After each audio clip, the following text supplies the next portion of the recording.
Hello everyone and welcome to the 2020 Turkish Grand Prix Preview here on the Backmarkers F1 Show channel. And for the final time in 2020, we're going to be looking at a new, or I guess old circuit on the F1 calendar in this crazy season. And it's one of the fan favorites, I think, in all time of Formula One. And that's the Istanbul Park in Turkey. For the first time since 2011, we're coming back to Turkey for Formula One. So it's very exciting. I'm going to break down some of the news. We got some breaking news that actually just broke just a few minutes ago. Going to take a look at the circuit itself, all the tire info, and just any general news and rumors heading into this race weekend. So before we just dive into the preview, I just wanted to give you guys a quick reminder that if you haven't entered our 100K video challenge giveaway yet, head now to our Twitter profile page at TBMF1 Show. You can find all the links in the description in the video below, and you'll find the instructions in that pinned tweet on our profile page of how you can enter. So with that stuff out of the way, without further ado, let's take a look at the 2020 Turkish Grand Prix Preview. So as always, we start with the circuit info. Now, some of you might be familiar with the Istanbul Park Circuit. Maybe some of you have never seen it before, so I'll go through some of the basic info, but then you'll be able to see the lap a little bit later on near the end of this preview. But let's take a look at the circuit map you can see beside me as well. A 5.3 kilometer circuit. Unique about this circuit is that it is anti-clockwise, only the second one this year that we've had an anti-clockwise circuit. 14 turns in this circuit, which will be held over 58 laps come race day on Sunday. As I mentioned off the top in the intro, first race here since 2011. This track was first brought on the F1 calendar back in 2005. Two DRS zones here as we take a look at the map. We got one between turn 11 and turn 12, and then the second one coming at turn 14, heading the run down to turn 1. Now, what should we be looking out for at the Istanbul Park heading into this Sunday's Grand Prix? Well, one important thing to note is that when this race was usually on the calendar, it was held in the spring, around May, and this race is happening in November, so usually track temperatures back in 2011 when the race was still on the calendar would hover around 40 degrees Celsius. Now we're expecting more temperatures around in the 20 degrees Celsius. I'll get to the weather forecast a little bit later on. Now, of course, the very famous Turn 8 combination is one that you're going to be looking out for at the Istanbul Park Circuit. The multiple apex, really high load corner is going to be quite spectacular in these modern F1 cars. I was actually interestingly reading something off of the Racing Point press release this morning in which they said that the drivers during the race over the course of the 58-lap race will sustain 3 Gs through Turn 8 for 6 seconds continuously over the course of the race, which is quite a lot when you think about it. That's only just that one corner. And I'm sure in qualifying that will be even higher than 3G. So definitely, absolutely a corner to look out for, not just in qualifying, but also in practice as well. It should be quite spectacular. Now, another fun fact about this circuit that I didn't really know heading into this preview was that I was reading on the Pirelli news site that Turn 1 is actually commonly referred to as Faux Rouge because of its similarities with, obviously, the Eau Rouge corner combination at Spa. Similar to the way the elevation changes and the gradient changes as well. It's a great turn 1, which you're going to see a little bit later on in the hot lap. But if you hear it called Faux Rouge, you know that they're referencing turn 1 at Istanbul Park. And finally, another thing to look out for is obviously how the teams are going to come into this race and set up their cars. Now, you need a really good car under you for this circuit. Obviously, as I just mentioned, the high load corners in turn 8, also the swooping right-hander at turn 2. But we do have a lot of long straights on this circuit, as you can see on the track map, and 2 DRS zones as well. So you don't want to go for maximum downforce because you're going to lose too much on the straights. So I think teams will really try and find the balance on the Friday of whether to go with a medium to high downforce setup or a medium downforce setup that's going to give them good top-line speed as well. So finding just the right sweet spot in the balance here will be critical around this circuit because of the powerful nature of DRS as well. Now let's look at the tire info for the Turkish Grand Prix. Now, interesting also to note that the last Grand Prix that was held here in 2011 was actually the first with the new generation Pirelli tires. So Pirelli doesn't have too much data or information on the circuit, but it doesn't matter anyway. New generation cars, bigger tires, etc. But they have brought the hardest compound of tires for this race, the C1, the C2, and the C3. When we look at Pirelli's ratings of the track surface, traction is listed as a 4, but you'll note that the tire stress is rated as high as it possibly can, which is the 5. Obviously, this is a very high-load circuit, similar to Silverstone. Pirelli anticipate that the wear and the nature of Turn 8 should actually be similar to that of Silverstone, not worse as some people expected, so that will be an interesting thing to keep in the back of your mind. Also very important to note, guys, that this track has recently been resurfaced. It's not being used too much since 2011. They've had some World Rallycross here within the last couple of years, but this year, not too much track running at Istanbul Park. So Pirelli don't really know exactly how the surface is going to react, but what we do know for sure is that on Friday in the practice sessions, Track surface will be very green, it will be very slippery, and another important thing, no support races throughout this weekend. So the grip won't come as quickly as some of the other weekends when we have F2 or Porsche Super Cup. And even on Sunday for the race, if we're not going to get other support races, the grid slots will be a little bit slippery. So we'll see if they're going to allow drivers to do some practice starts on the grid to maybe try and rubber in those grid slots, but no other additional support races. So the track surface will be quite green throughout the weekend. And of course, with the harder compounds being brought, we're looking most likely at a one-stop race, I think. Of course, with the nature of the corners like turn 8, the right front tire is going to take quite a beating around this circuit. And it's also going to be important. I think turn 8 will decide a lot of the tire stints in this race. Like I mentioned before, you want to take that corner flat out because of the straight that comes after it. So tire management going to be a big thing as well here, but you don't want to take too much speed out of that corner as well because you'll lose too much going into the next. So it's going to be most likely a one-stop race, I think. We usually see that with the harder compounds of tires, and I think that'll be the quickest way around this circuit come race day. So the weather forecast for this weekend's Turkish Grand Prix, a little bit cooler, I think, than expected for this seasonal time there in Istanbul. Actually, interesting to note, here in Ottawa, Canada, even though it is almost mid-November, we're getting 22 degrees currently as I'm recording this, which is pretty amazing considering the fact that most years we already have snow on the ground. But anyways, that's what's going on over here. But all the way over there in Istanbul, Turkey, we are looking at a pretty dry and pretty sunny weekend as well. So we look at Friday, 15 degrees Celsius, partly sunny. Saturday, much of the same, only 1 degree hotter, 16 degrees, also partly sunny. And then Sunday, they're expecting a little more cloud cover at 15 degrees Celsius. This is via AccuWeather.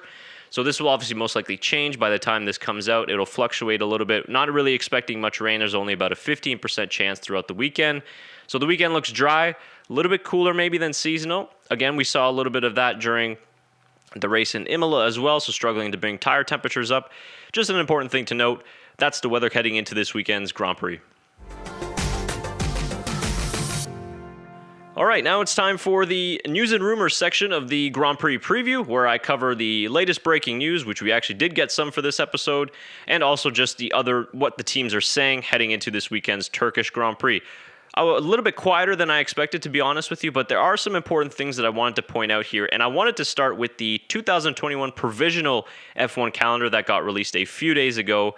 They are anticipating a 23-race calendar. Hopefully we'll be able to get all of those in next year. And I'm not going to go through every single race. You can see the 2021 calendar here. You'll be able to find it online as well to go see for yourself if you haven't already seen it. Obviously, I just wanted to highlight what was important to us, being a Canadian F1 channel. The Canadian Grand Prix back on the calendar as round 8, June 11th to 13th. So we're very excited for that. Hopefully we can come to that Grand Prix in Montreal and bring you some exclusive content from there next year.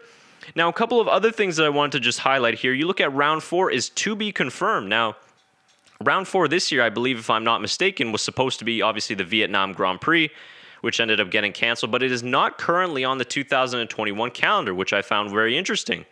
So it's still not 100% confirmed that they'll be out of the 2021 calendar, So they might get slotted in, but we're not exactly sure which race is going to be on there. Of course, China's back on the calendar. And if you look more all the way down to round 22, it's the brand new race that I talked about a few weeks ago, which is the Saudi Arabian Grand Prix Street Circuit in Jeddah. That will be the penultimate race before the finale in Abu Dhabi. So that is another new circuit that'll be on the calendar. None of the new circuits that we've seen this year, like Mugello or Portimao, are added to this calendar, which is kind of what we expected. But a massive calendar, the biggest one at even bigger than what was supposed to be this year in 2020. 23 races. Very interested to know what you guys think. Is it too much races? Should it be more? Should it be 25? Personally, I think that it's just a little bit too much of an overkill. I think around 20, 21 should be the limit. But we'll see what happens. I think fingers crossed that if we can get all these races in, but then you can kind of highlight and see, obviously, round 14 as well. Netherlands, that would be the debut race at Zandvoort in this generation, which will be very exciting. That was supposed to be earlier in this season in May, but that has gotten moved back into September in the fall for 2021. So there's a lot of things to look forward to, and we're also going to be keeping a close eye on what will be slotted in at round 4. If not Vietnam, I'm interested to know what you guys think will be that race to put in for the round 4 slot. Now that's 2021 news. Now moving on to more current pressing events. I want to talk about Daniel Kvyat of AlphaTauri. Just something interesting I was reading today that most of these drivers actually haven't driven the Istanbul Park Circuit, Kvyat being one of them. His teammate Gasly also hasn't driven it as well. But Kvyat hasn't been able to do any simulation work in the AlphaTauri simulator because of COVID restrictions. So he's going into this, as he quotes, starting from zero. So he's got no simulator work. Of course, he's never driven around here before. So he's pretty much going into this weekend pretty blind. So he says, I've never raced in any category at the Istanbul Circuit. And with the current situation, I've not been able to even try it out on the simulator. So I will really be starting from zero. I reckon with the modern F1 car's level of downforce, it should be really fast now and require plenty of commitment. Then there are some corners that are similar to famous turns at Spa and Interlagos, so I expect it to be an interesting weekend. That I agree with him for sure. So just an interesting thing to point out that he'll be one of the drivers, maybe not the only one, that's going into this completely blind. Now, the next one relates Ferrari and their team principal, Mattia Binotto. He will not be present at this weekend's Turkish Grand Prix. He's actually going to be staying at the factory to oversee the 2021 developments, which there's some good news coming out of the Ferrari camp there. So this quote from the article from Formula1.com, which is 4 races left to go in 2020, Ferrari team principal Mattia Binotto has made the decision to skip the Turkish Grand Prix in order to spend more time overseeing development of his team's 2021 car. But according to Ferrari sporting director Laurent Mekies, Binotto's presence will still be well and truly felt in the Ferrari camp over the Istanbul weekend. And I just wanted to read one more quick thing relating to what Ferrari's pace might be this weekend from Laurent Mekies. Looking at track characteristics, it won't be an easy weekend for us. Nevertheless, the pecking order behind the top 3 drivers is always very close, as it has been all season, and the slightest thing can make the difference between fighting for a place on the second row or not making Q2. Obviously, some of the longer straights on this circuit probably won't favor Ferrari's straight line speed. They've actually been pretty solid in the corners this year, aerodynamically. So it should be another close fight, I think, with Charles Leclerc and the rest of the midfield pack.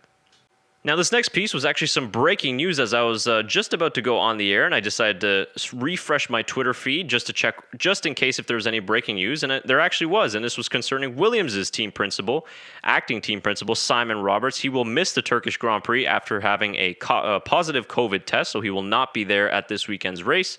Simon returned a negative test on Monday during the team's regular COVID testing schedule. However, after displaying minor symptoms, he underwent a further test this morning, which resulted in a positive result. So Simon is feeling otherwise okay, which is to be expected, and now will isolate for the required 10-day period per the UK guidelines, and he'll be supporting trackside operations remotely.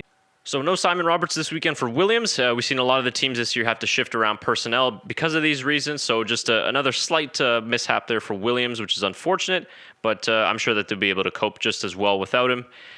Next piece of news I got is relating, of course, the Formula One World Championship itself. I know it kind of seems like it's been a foregone conclusion for the entire season. Obviously, the Constructors is all wrapped up.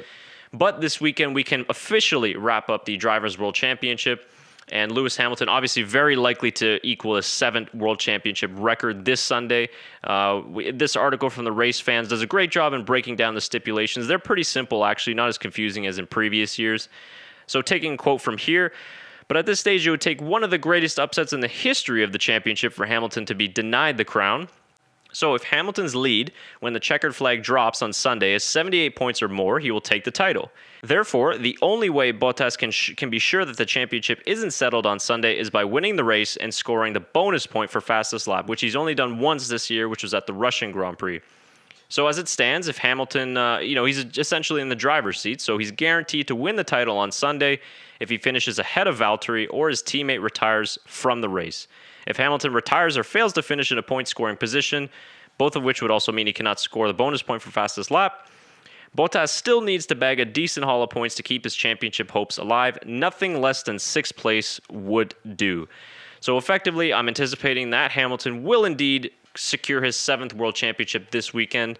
So I'll include the link to the article down below in the description so you can check it out for yourself. There's even more detailed title stipulations for each scenario, but it's fairly straightforward, and I do think that Hamilton will be able to clinch his 7th world title. He's done pretty amazing at brand new tracks this season in 2020, so I think that he's on for a good finish here, barring any mechanical issues, which haven't really happened to Mercedes really in the last couple years anyway, so he's well on his way to making more F1 history.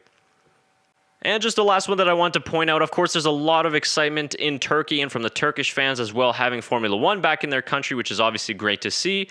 And just something that I noticed scrolling through Twitter once again is that AlphaTauri and Red Bull were doing a lot of promotional filming and some work in the streets of Istanbul. So you can see some of the social media posts here from Red Bull and from AlphaTauri as well, just doing some promotional work in Istanbul during the streets they were driving. Both it was Alex Albon and Pierre Gasly. Some of the rumors were kind of flying because they saw Pierre Gasly and Alex Albon modeling some of the AlphaTauri fashion line in a different location. So I kind of thought that, oh, maybe this was confirmation that Alex Albon will be driving for AlphaTauri next year, but it didn't necessarily seem that way because he was in his Red Bull suit in another shoot location and obviously driving the Red Bull car. Interesting anyways, to say the least, but some very cool shots coming from Red Bull, and I'm sure that they're going to be releasing some really cool video in the weeks to come from Turkey. So now that we've talked enough about the track, we've gone through all the news, the rumors, the weather, all the tire information, let's actually take a look at the circuit itself. Again, some of you might not even know what this circuit looks like if you're a new fan to Formula One, but some of the veteran Formula One fans will be quite familiar with the Istanbul Park Circuit. Nonetheless, it's amazing to watch anyway. So let's take a look at a hot lap.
And I'm sure that this weekend will be spectacular to see these cars, much like we saw in Mugello and in Portimao, how they're able to handle some of these high-load corners like Turn 8. So very much looking forward to it, guys. I think, again, should be another good weekend for Mercedes. I think we'll see history equaled with Hamilton securing his 7th World Championship. But I'm really going to focus toward the midfield pack. Obviously, the battle with Renault, Racing Point, and McLaren, very close. Racing Point only a couple points behind there for 3rd place. Renault got a slim lead with 1 point ahead of McLaren. So it should be very exciting. I don't know if Max Verstappen will be able to bring the fight to Mercedes, but nonetheless, I think the last couple races, the battle has really been in the midfield, which has been super exciting. So I'm looking forward to it. Now I want to know what you guys think of this Sunday's Turkish Grand Prix. What are you expecting from this race? Are you thinking it's going to be a 1-stop, a 2-stop strategy? What's your reaction to some of the news that I broke here on the preview? And just any general thoughts on the Istanbul Park Circuit and the Turkish Grand Prix. Leave your Grand Prix predictions down in the comments below. If you're new to our channel, consider giving us a subscribe. If you liked what you see, hit that like and thumbs up button. It just helps the video get out to more people around the world. And anything else that you need from our channel, visit our website, tbmf1show.com. You'll find all of our information there. And of course, down below in the description, you'll see all the links to our social channels as well. Thank you very much for joining me for this Grand Prix preview. It's been my pleasure to bring you all the information for the Turkish Grand Prix. I hope you guys enjoy the race, and we'll see you next week when we recap this race on our podcast. Until then, it's bye for now.